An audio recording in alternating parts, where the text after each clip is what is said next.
قرآن حکیم نے بھی سورہ آل عمران کے آخری رکوع میں ذکر کو سب سے پہلے اور سب سے اہم عامل کی حیثیت سے شمار کیا۔ چنانچہ اس کی پہلی آیت جو ہے سورہ آل عمران کے آخری رکوع کی، اس میں تو وہی مضمون جو میں بیان کر چکا وہ آیا ہے، ان فی خلق السماوات والارض واختلاف اللیل والنہار لآیات لأولی الالباب۔ یقیناً آسمانوں اور زمین کی تخلیق میں اور دن اور رات کے الٹ پھیر میں نشانیاں ہیں ہوش مندوں کے لیے۔ ان کے ذریعے سے انسانی شعور کے اندر وہ معرفت رب اجاگر ہوگی۔ وہ پہلا مرحلہ اب اس نے طے کر لیا، وہ ڈورمنٹ معرفت اب ایکٹیویٹ ہو گئی۔ اب مزید فکر کا مرحلہ ہے جو اگلی آیت میں آیا ہے، الذین یذکرون اللہ قیاما وقعودا وعلی جنوبہم ویتفکرون فی خلق السماوات والارض ربنا ما خلقت ھذا باطلا سبحانک فقنا عذاب النار۔ یعنی تفکر جو ہے ویتفکرون فی خلق السماوات والارض، وہ تفکر کرتے ہیں، غور و فکر کرتے ہیں آسمان اور زمین کی تخلیق میں، لیکن اس تفکر کے ساتھ لازماً ذکر، اور ذکر مدام، ذکر بھی وہ کہ جو مستقل ہو، ہر حالت میں ہو۔ الذین یذکرون اللہ قیاما وقعودا وعلی جنوبہم، وہ لوگ کہ جو اللہ کو یاد رکھتے ہیں، اللہ کا ذکر کرتے ہیں، کھڑے ہوئے بھی، بیٹھے ہوئے بھی، اور اپنے پہلوؤں کے بل یعنی لیٹے ہوئے بھی۔ اب ان تین کے سوا تو کوئی پوزیشن انسان کی نہیں ہے، اسی کا نام ہے دوام ذکر۔ اور اس کے ساتھ اگر وہ تفکر کرتے ہیں تو ان کا فکر اگلی منزل تک پہنچتا ہے۔ تو پہلی شے تھی فکر انسانی کی صحیح رخ پر مزید پیش قدمی اور پیش رفت، اور اس کے لیے لازم ہے ذکر و فکر کا امتزاج۔ دوسری چیز کو لیجئے عمل کی درستی۔ اس عمل کی درستی کے لیے اللہ تعالی کے ساتھ ایک گہرے تعلق کی ضرورت ہے، اس لیے کہ صبر کی بحث میں یہ مضامین شاید آپ کے سامنے آ گئے ہو کہ صبر، جہاں مصیبت پر صبر ہوتا ہے، تکلیف پر صبر ہوتا ہے، اللہ کے احکام پر جمنا یہ بھی صبر ہے، نفس کی خواہشات کی باغ کو تھام کر رکھنا، کھینچ کر رکھنا یہ بھی صبر ہے، اور استقامت، کسی شے پر قائم رہنا یہ بھی صبر ہے۔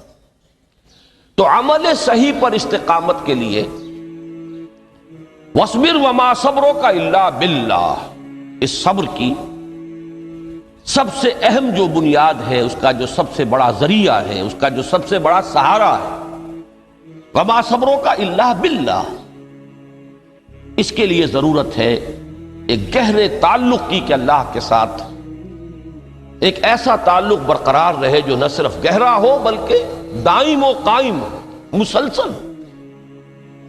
ذرا ذہول ہوگا تعلق مع اللہ میں، ذرا کمی آئے گی، شیطان کا وار کاری ہو جائے۔ اسی کو حضور نے حدیث میں یوں تعبیر کیا ہے تمثیلاً کہ جو دل اللہ کی یاد سے غافل ہے، اس پر فارسی کا وہ مقولہ بھی ہے کہ خانہ خالی را دیو می گیرت، گھر خالی رہے تو جنات اس پر دیو جو ہے آ کر قبضہ جما لیتے ہیں۔ تو خانہ قلب جو ہے اگر یاد خداوندی سے خالی ہو گیا تو شیطان ابلیس لعین اپنی تھوتنی ٹکا دیتا ہے۔ یہ لفظ آتا ہے سور کے منہ کے لیے تھوتنی، جس طرح اس کا نکلا ہوا سا منہ ہوتا ہے آگے، یہ لفظ استعمال کیا گیا کہ وہ اپنی تھوتنی انسان کے دل پر جما کر اور پھوکے مارنی شروع کر دیتا ہے۔ تو شیطان کو موقع ہی تب ملتا ہے جب انسان کے تعلق مع اللہ کے اندر کمی ہو، وہ خانہ بالکل خالی ہو گیا ہو یا اتنا ضعیف ہو گیا ہو کہ کل عدم ہو جائے، گویا کہ نہیں۔ تیسری چیز کی طرف آئیے، روحانی ترقی، روحانی ترقی کے لیے میں ایک اصطلاح کے سامنے لا رہا ہوں، اس سے مراد کیا ہے؟ روحانی ترقی کے لیے ہماری دینی اصطلاح ہے تقرب الی اللہ، اللہ سے قریب تر ہوتے چلے جانا۔ اس پر میرا ایک کتابچہ بھی ہے، تقرب الی اللہ کے 2 مدارج، 2 درجے، جو در حقیقت ایک حدیث نبوی علیہ الصلوۃ والسلام ہی پر مبنی ہے، کہ حضور نے ایک درجہ قرار دیا ہے تقرب بالفرائض، فرائض کے ذریعے سے انسان اللہ کا قرب حاصل کرے۔ ایک ہے تقرب بالنوافل، نوافل کے ذریعے سے اللہ کا قرب حاصل کرے۔ ان میں کیا نسبت و تناسب ہے، اہمیت کے اعتبار سے کون بڑھ کر ہے، بلندی کے اعتبار سے کون بڑھ کر ہے، یہ تمام مسائل میں نے اپنی اس تقریر میں بیان کیے تھے جو اس کتابچے میں شائع ہوئی ہے۔ اس وقت میں اس کی تفصیل میں نہیں جا رہا، صرف یہ تذکرہ اس لیے کر رہا ہوں کہ جن کو بھی خواہش ہو جائے وہ اس کا مطالعہ کرے۔ ہماری اس وقت کی گفتگو سے وہ کتابچہ اس جگہ پر منسلک ہوگا۔ تو تقرب الی اللہ، یہ تقرب کوئی فزیکل فینومینن نہیں ہے، جسمانی یا مادی مسئلہ نہیں ہے۔ اللہ سے قرب یہ نہیں ہے کہ کوئی کروڑوں میل کا فاصلہ ہے، اب ہمیں کوئی رسی پر چڑھنا ہے اوپر بڑی محنت اور مشقت سے۔ فصل تو ہے ہی نہیں، فاصلہ ہے ہی نہیں، بعد ہے ہی نہیں۔ نحن اقرب الیہ من حبل الورید، ہم تو انسان سے اس کی شہرگ سے بھی زیادہ قریب ہیں۔ هو معکم اینما کنتم، وہ تو تمہارے ساتھ ہی ہوتا ہے جہاں کہیں بھی تم ہو، بس صرف یہ کہ تمہاری توجہ نہیں ہوتی، تم اور چیزوں میں مشغول و مصروف رہتے ہو، تم ہماری طرف دھیان ہی نہیں دیتے، تم ہماری طرف متوجہ ہی نہیں ہوتے۔ ہم تو مائل بے کرم ہے، کوئی سائل ہی نہیں، راہ دکھلائیں کسے رہنو منزل ہی نہیں۔ انسان جب متوجہ ہو جاتا ہے اور بڑھتا ہے، آگے پیش قدمی کرتا ہے روحانی اعتبار سے، تو یہ ہے در حقیقت تقرب الی اللہ، اور اسی کو ہم کہیں گے روحانی ترقی۔ اب ان 3 چیزوں کو اگر آپ نے ذہن میں جما لیا، پھر میری بات کی ترتیب اس کو ذہن میں قائم کیجئے۔ ہم چلے کہاں سے؟ کہ دین کے ساتھ اصل مناسبت فلسفے کی نہیں، حکمت کی۔ نمبر 2، حکمت قرآنی کا پہلا اور اہم ترین اور بنیادی مسئلہ معرفت رب کا حصول ہے، اس کا نتیجہ شکر خداوندی، اس کا ذریعہ آیات آفاقی، آیات انفسی، اور سب سے بڑھ کر آیات قرآنیہ، جو الذکر ہے، جو تذکرہ ہے، جو ذکرہ ہے۔ لیکن اس پہلے مرحلے کو اگر کوئی انسان بفضل ہی تعالی، اللہ کے فضل و کرم سے طے کر لے، اب اس کے سامنے 3 مسئلے، فکر کی مزید پیش رفت، مزید پیش قدمی صحیح رخ پر، اس کے لیے ذکر اور فکر دونوں کا امتزاج لازمی۔ فقر قرآن اختلاط ذکر و فکر، الذین یذکرون اللہ قیاما وقعودا وعلی جنوبہم ویتفکرون فی خلق السماوات۔ دوسری شے عمل کا درست رہنا، نہ افراط و تفریط ہو، عدم توازن ہو، نہ انسان نفس سے مغلوب ہو جائے، نہ انسان جذبات کی رو میں اندھا ہو جائے، نہ انسان ماحول سے مروب ہو کر متاثر ہو جائے، صحیح رخ پر اس کا عمل۔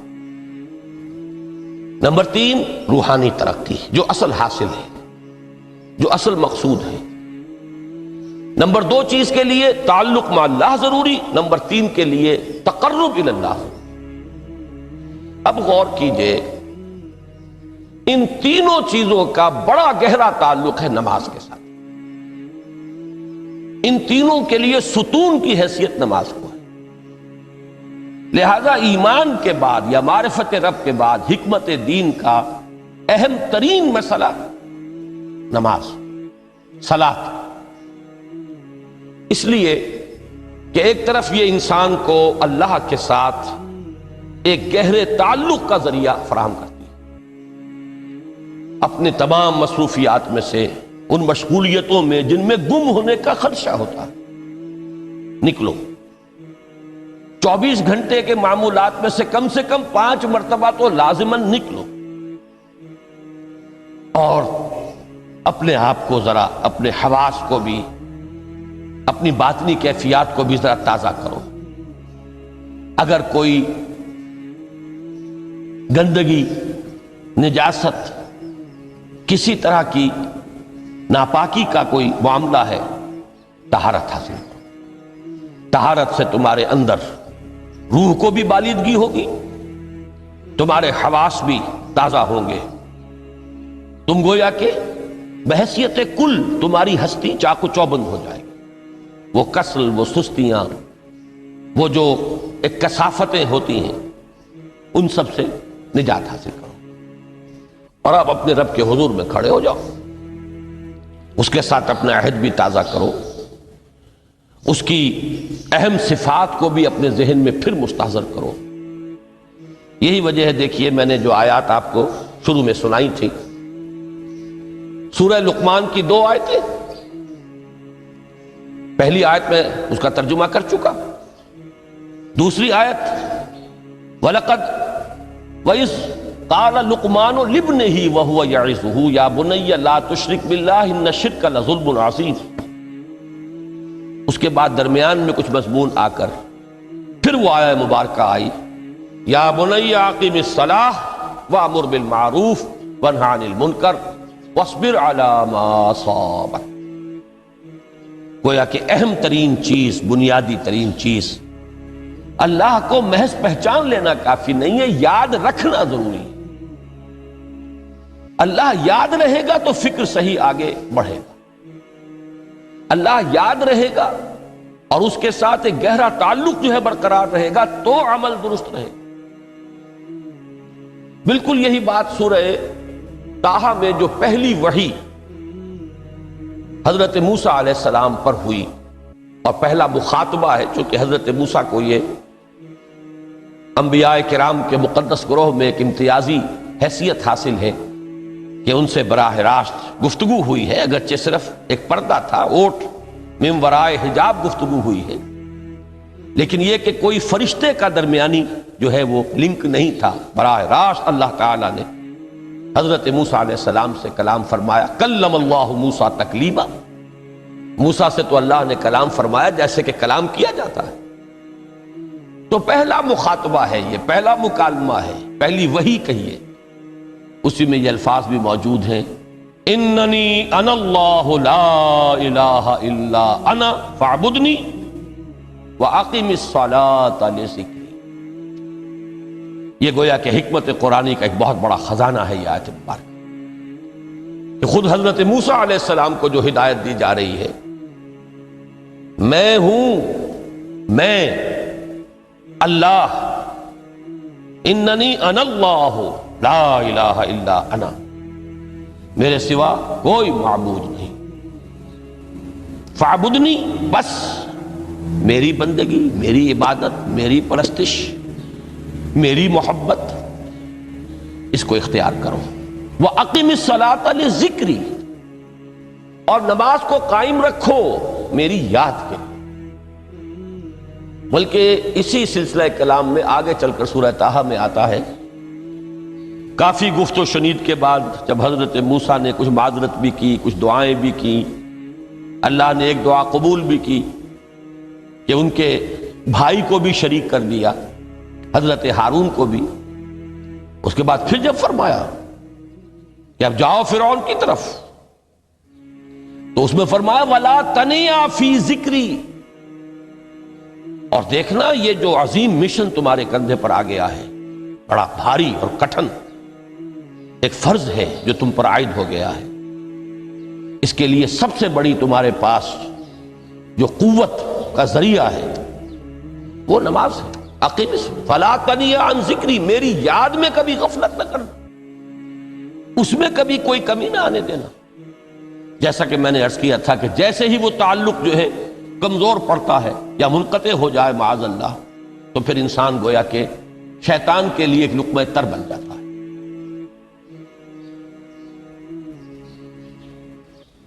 اب آپ غور کیجئے، تیسری شے تقرب الی اللہ، اس کے حوالے سے بھی جو فرائض اور نوافل کی بات ہے اس کو اس وقت ذہن سے نکال کر یہ سمجھیے کہ اس میں نماز کا کیا مقام ہے، اس لیے کہ نماز فرض بھی ہے، نماز نفل بھی ہے، وہ تو ان دونوں میں شریک ہو جائے۔ اب اس کو لفظ صلاۃ کے حوالے سے آپ ان دونوں چیزوں کو سمجھیں۔ صاد لام واو یا یہ چونکہ حروف علت ایک دوسرے سے بدلتے رہتے ہیں، یہ جو مادہ ہے اس کی جو خالص لغوی اصل ہے، جو خالص عربی زبان میں اس کا بنیادی مفہوم ہے، وہ آگ جلانا یا آگ تاپنا یا آگ سینکنا، حرارت حاصل کرنا۔ لہذا بار بار آتا ہے جہنم کے ذکر میں، اسلوہا، اب جلو اس میں، تاپو اس کو، یہ سینکے گی تمہیں۔ بلکہ تفتلون کا لفظ آیا ہے حضرت موسیٰ کے کلام میں، جب وہ گئے تھے کوہ طور پر، جب پہنچ گئے تو تھے آگ تک کی تلاش میں، لعلکم تفتلون، تو اپنے اہل خانہ سے یہی کہا تھا کہ مجھے کہیں وہ روشنی نظر آ رہی ہے، غالباً کوئی وہاں سے آگ مل سکے گی، ورنہ یہ کہ کوئی رہنمائی کو رستہ مجھے مل سکے گا، میں وہ آگ لے آؤں گا، کوئی چنگاری وہاں سے لے آؤں، لعلکم تفتلون، تاکہ تم، اب یہ اصطلاح در حقیقت باب افتعال ہے، اور یہ تے یہاں پر توئے کی شکل اختیار کر گئی، تا نے تو بنی کی صورت اختیار کی صاد کی وجہ سے۔ بہرحال اس کا سب سے بنیادی مفہوم جو ہے وہ ہے تاپنا، سکائی حاصل کرنا، حرارت۔ اس کے حوالے سے سمجھ لیجئے کہ سب سے بنیادی تعلق اس کا جو ہے وہ روح کے ساتھ۔ روح میں محبت خداوندی کی آگ اگر ٹھنڈی پڑ گئی ہو، اگر محبت خداوندی کی حرارت میں کمی ہو رہی ہو، تو اس کو اثر نو، جس کو کہ میں آج سوچ رہا تھا تو ایک لفظ ذہن میں آیا کہ جیسے بیٹری اس کو ریچارج کیا جاتا ہے، اسی طریقے سے روح کے اندر محبت خداوندی کی اس حرارت کو اثر نو تازہ کرنا، یہ ہے در حقیقت نماز کا اصل مقصد۔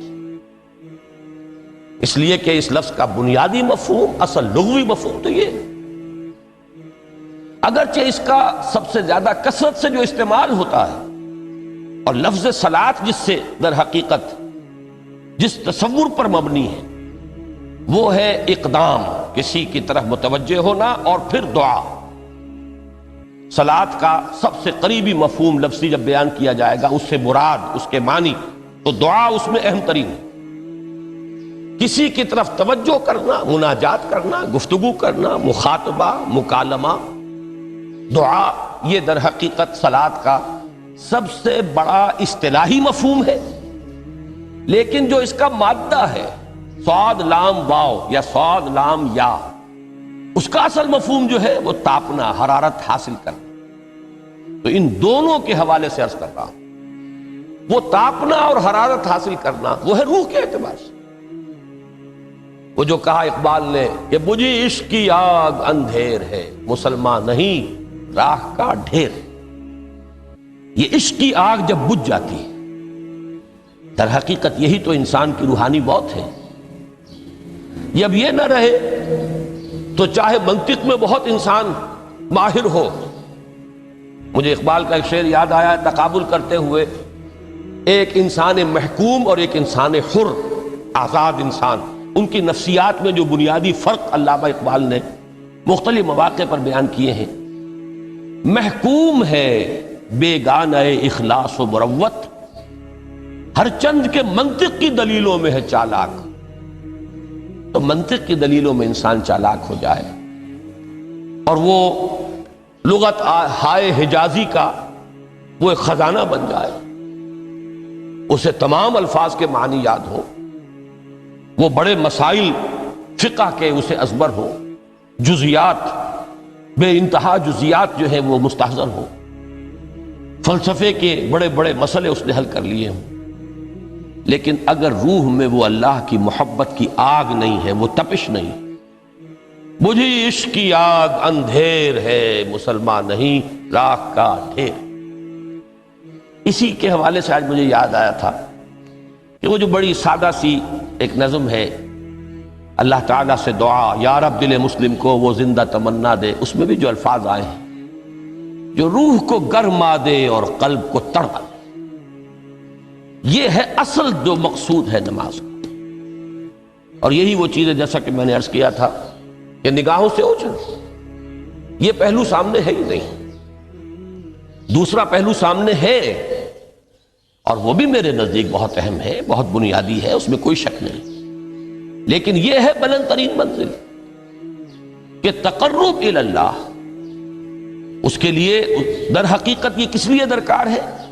روح کے اندر عشق کی حرارت اور گرمی تازہ ہوتا ہے۔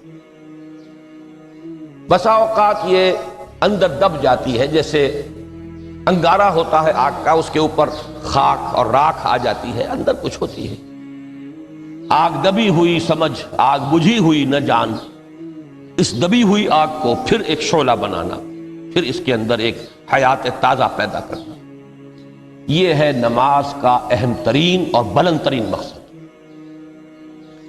لیکن اس کے ساتھ ہی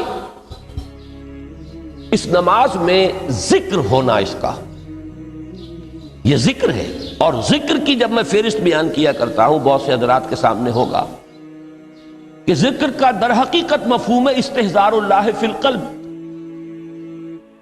ہمارے ہاں غلطی سے جو ذرائع ذکر ہیں انہیں ذکر قرار دے دیا گیا ہے۔ نماز ذکر نہیں ہے، نماز ذکر کا ذریعہ ہے۔ اقیم الصلاۃ لذکری، نماز قائم کرو میرے ذکر کے لیے۔ یہ اللہ اللہ کہنا یا ادعیائے معصورہ جو حضور صلی اللہ علیہ وسلم کی مسنون دعائیں ہیں، انہیں اپنے تمام معمولات دنیاوی کے ساتھ ساتھ ان دعاؤں کو بھی انسان پڑھتا رہے، اللہ سے دعا کرتا رہے، یہ تمام ذرائع ذکر ہیں۔ سبحان اللہ سبحان اللہ الحمدللہ الحمدللہ، اس کا آپ ورد کیجئے، یہ بھی ذریعہ ذکر ہے۔ حقیقت میں ذکر ہے استحضار اللہ فی القلب، اللہ کو دل میں لے آنا، اللہ کو دل میں حاضر کر لینا، اصل میں تو ترجمہ ہوگا، لیکن حاضر جاننا، یہ کیفیت جو ہے انسان کو حاصل ہو جائے۔ اب اس کے حوالے سے ذرا بات سمجھیے کہ ایک تو میں عرض کر چکا ہوں مجسم ذکر تو قرآن ہے، لہذا ذکر کی فہرست جب آپ کریں گے ذرائع ذکر تو ان میں سب سے پہلے قرآن آئے، اس لیے کہ وہ ہماری حکمت کے پہلے مسئلے کو حل کر رہا ہے، بنیادی مسئلہ، اہم ترین مسئلہ۔ دوسرے نمبر پر ذکر جو ہے، اب اس کے لیے کچھ اصطلاحات جو میرے مختلف دروس میں شاید آپ کے سامنے بعد میں آئیں یا پہلی آ چکی ہوں، ان کے حوالے سے میری بات سمجھیں۔ ایک ذکر غیابی ہے، تھرڈ پرسن میں، صیغہ غائب میں اللہ کی یاد کرنا، اللہ اکبر اللہ اکبر اللہ اکبر۔ ابھی اللہ اکبر جو ہے یہ جملہ اسمیہ خبریہ ہے، ایک حقیقت کی تکرار آپ کر رہے ہیں، اللہ سب سے بڑا ہے، اللہ سب سے بڑا ہے، سبحان اللہ سبحان اللہ سبحان اللہ۔ یہ در حقیقت ذکر غیابی ہے کہ آپ اس میں مخاطب نہیں ہیں اللہ سے، ایک ذکر خطابی کہیں یا ذکر حضوری کہیں، جس میں مکالمہ ہوتا، جس میں گفتگو ہوتی۔ تو نماز در حقیقت ذکر حضوری اور ذکر خطابی کی بلند ترین شکل، اس لیے میں نے عرض کیا تھا کہ نماز کے لفظ یا صلاۃ کے لفظ، یہ اصطلاحی معنی جو اکثر و بیشتر کیے جاتے ہیں وہ ہے دعا، اور دعا میں ہوتا کیا ہے؟ مکالمہ ہے، مخاطب، اے اللہ، اے میرے رب، اے پروردگار۔ پھر یہ کہ اس میں اقدام اور کسی کی طرف متوجہ ہونا، یہی وجہ ہے کہ افتتاح صلاۃ، نماز کو شروع کرنے کے لیے ایک تو وہ الفاظ جو قرآن مجید میں آئے ہیں، انی وجہت وجہی للذی فطر السماوات والارض حنیفا وما انا من المشرکین، یہ ہے توجہ کا ارتکاز، بشرطے کہ یہ صرف الفاظ ہی نہ نکل رہے ہوں، واقعتاً یہ تعبیر ہو اس وقت کی انسان کی نفسیاتی کیفیت کی، کہ شعوری طور پر وہ فیصلہ کرتا ہے کہ اب میں منقطع ہو رہا ہوں، ہر چہار طرف سے اپنی توجہ کو ہٹا کر، ہر مسئلے سے اپنے آپ کو خالی و ذہن کر کے یعنی ظاہری اور باطنی دونوں اعتبار سے میں اپنی توجہ کا ارتکاز کر رہا ہوں اس ذات کی طرف جس نے آسمانوں اور زمین کو پیدا کیا اور بالکل یکسو ہو کر رہا. انی وجہت وجہی للذی فطر السماوات والارض حنیفا وما انا من المشرکین. اور دوسری وہ جو دعا جس سے ہم افتتاح کرتے ہیں اپنی نماز کا، دیکھیں اس میں خطاب کا کس قدر اہتمام. وہاں سبحان اللہ نہیں ہے، سبحانک اللہم، پاک ہے تو اے رب ہمارے، وبحمدک وتبارک اسمک وتعالی جدک. آپ غور کر رہے ہیں، یہ ہے تخاطب، براہ راست مخاطب ہونا. تو سب سے پہلی بات تو یہ ہوئی کہ ذکر کی ایک شکل ہے ذکر غیابی، دوسری ذکر حضوری، اور ذکر حضوری یا ذکر خطابی کی بلند ترین منزل، بلند ترین اس کا ذریعہ نماز. اس کو ایک پہلو سے اور سمجھ لیجئے. سورہ فاتحہ جب پھر ہم پڑھتے ہیں جسے الصلاۃ کہا گیا ہے، جو لب لباب ہے، خلاصہ ہے، اس میں پھر تدریجاً غیاب سے حضور کی طرف پیش قدمی ہوتی ہے. الحمدللہ رب العالمین الرحمن الرحیم مالک یوم الدین، یہ ذکر غیابی ہے، اس میں ابھی خطاب نہیں آیا. یہ وہی جملہ اسمیہ ہے، کل تعریف اس اللہ کے لیے ہے جو تمام جہانوں کا پروردگار ہے، مالک ہے، جو رحمان ہے، رحیم ہے، جزا و سزا کے دن کا مختار و مالک ہے. اب یہ غیاب سے حضور کی طرف، ایاک نعبد و ایاک نستعین اہدنا الصراط المستقیم. یہ ہے وہ. اب پہلے ایک معاہدہ ہے، ایک اقرار ہے، اعتراف ہے، وعدہ ہے، اور پھر دعا ہے، استدعا ہے. کہ حضور نے فرمایا، یقول اللہ تعالی، اللہ یہ فرماتا ہے، اسی لیے اس کو حدیث قدسی کہیں گے. قسمت الصلاۃ بینی و بین عبدی نصفین، میں نے نماز کو اپنے اور اپنے بندے کے مابین آدھا آدھا تقسیم کر دیا. اب یہاں تک تو جملہ ہے اللہ کا، یہ ہے حدیث قدسی. اب آگے جو ہے نریشن اس کی جو ہے حضور صلی اللہ علیہ وسلم کی جانب سے ہے، یعنی خبر دے رہے ہیں وہ اللہ کی طرف سے ہی. ویسے تو تمام احادیث ہی گویا کہ ہم سمجھتے ہیں انسپائرڈ تو اللہ کی طرف سے ہی ہے، لیکن یہ کہ جہاں صراحت ہو کہ اللہ کہتا ہے وہ حدیث قدسی ہے. تو یقول اللہ تعالی قسمت الصلاۃ بینی و بین عبدی نصفین، یہاں تک تو حدیث قدسی. اب دوسری عام حدیث ہے، اذا قال العبد الحمد للہ رب العالمین یقول اللہ تعالی حمدنی عبدی.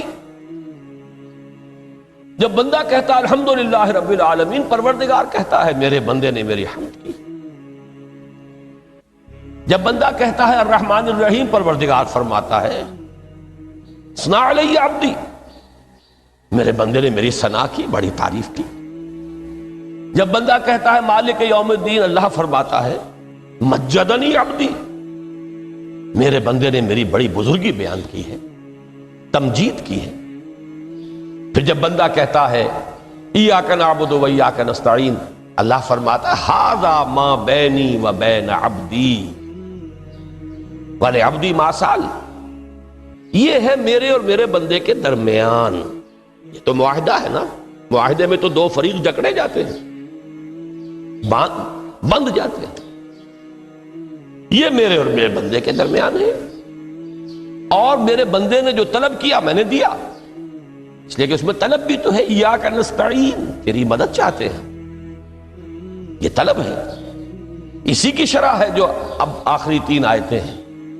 پروردگار ہم تیری مدد چاہتے ہیں، پروردگار ہم تیری ہی بندگی کرتے ہیں اور کریں گے، اور تیری ہی مدد چاہتے ہیں، چاہیں گے. اگر حال میں اس کا ترجمہ کریں گے زمانہ حال کے اعتبار سے، اس لیے کہ فعل مضارع میں تو دونوں موجود ہیں، شامل ہیں، تو یہ ایک اعتراف ہے، اظہار حال ہے. اللہ کرے کہ وہ واقعتاً صحیح اظہار حال ہو، ہم واقعی اللہ کی بندگی کرتے ہوئے یہ کہیں کہ ایاک نعبد.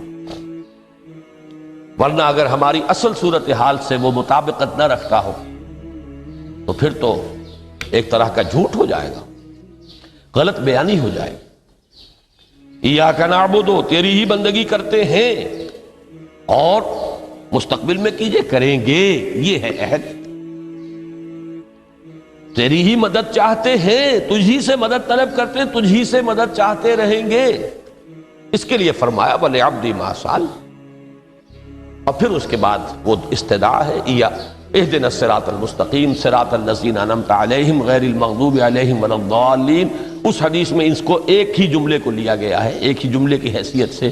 جب بندہ یہ کہتا ہے تو اللہ فرماتا ہے ھذا لعبدی ولعبدی ما سأل، یہ خالص میرے بندے کے لیے ہے، اس بندے نے ایک درخواست پیش کی ہے اور میں نے گرانٹ کی، وہ اپلیکیشن، وہ ریکویسٹ گرانٹڈ، ہم نے دے دی، ولعبدی ما سأل۔